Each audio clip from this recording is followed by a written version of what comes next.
stories involving two kids and two monsters that were held accountable. I'm Ernest Bethea, the Last Outlaw. This is BETHEA'S BYTE, and it's reloaded. Warning. The following story may contain one or more reports of child abuse and neglect.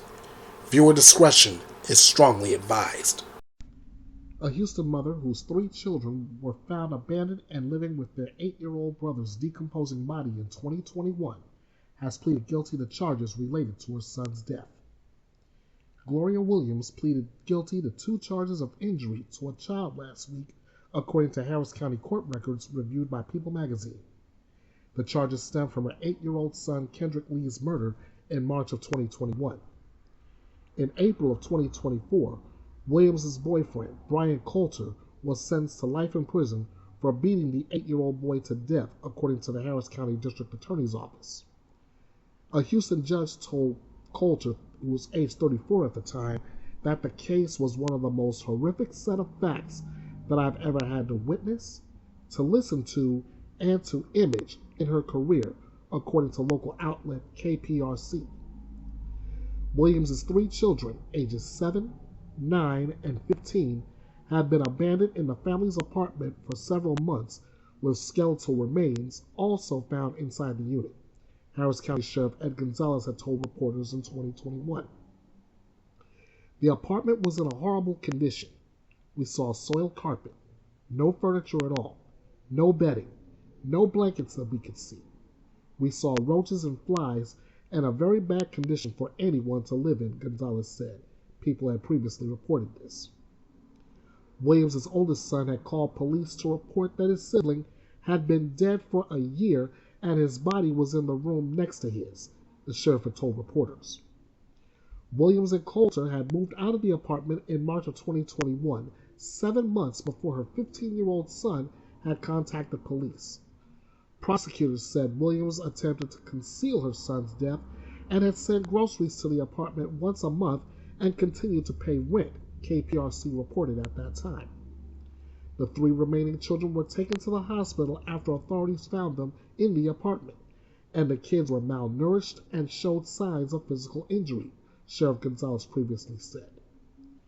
At a press conference announcing the charges in 2021, Lieutenant Dennis Wilford described Coulter as manipulative, but said Williams should still take blame for her son's death.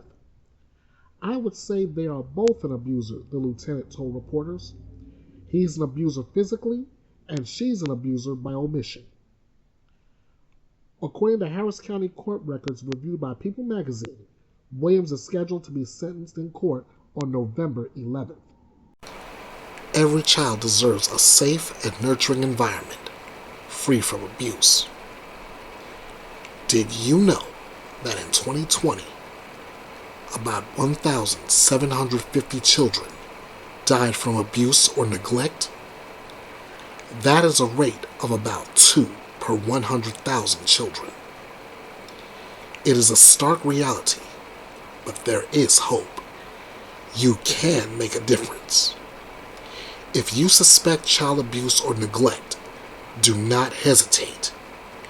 Call the Child Help National Child Abuse Hotline at 1-800-4A-CHILD. That's 1-800-422-4453. Or visit www.childhelp.org. Remember, your call can be the lifeline for a child in need. Share this information with your friends and family, and let's work together to protect our children.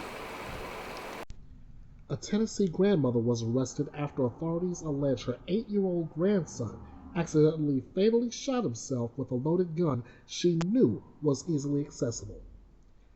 Gracie Patton Mimms, age 48, has been charged with criminal homicide and aggravated child neglect in connection with the September death of 8-year-old Phillip'e Woodard, the Metropolitan Nashville Police Department said in a press release on Thursday, October 3rd. The boy was in the care of Mimms on September 14th when the accidental self-inflicted shooting took place inside a Nashville home, according to police. Police allege she left Phillip'e without adult supervision while she left the home to go spend time with friends, per the release. Police claim the boy was left inside a room where a loaded shotgun was out and easily accessible, the release states. The boy was handling the shotgun when it went off, fatally wounding him, police said. According to the McClatchy News, authorities said the boy was home with a 10-year-old brother and 16-year-old family friend when the shooting occurred.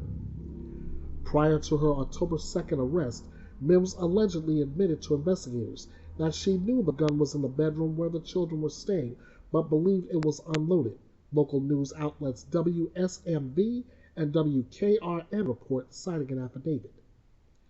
Online jail records show Mimms is being held on a $150,000 bond. It's unclear if she has entered a plea to the charges, and People magazine couldn't immediately identify an attorney who could speak on her behalf. Parents, let's be smart about protecting our kids from the dangers of firearms. Storing firearms securely. Modeling responsible behavior. Asking about unsecured firearms in other homes. Recognizing the role of firearms in suicide. Tell your peers to be smart about firearms. Storing firearms securely, locked, unloaded, and separate from ammunition can save children's lives.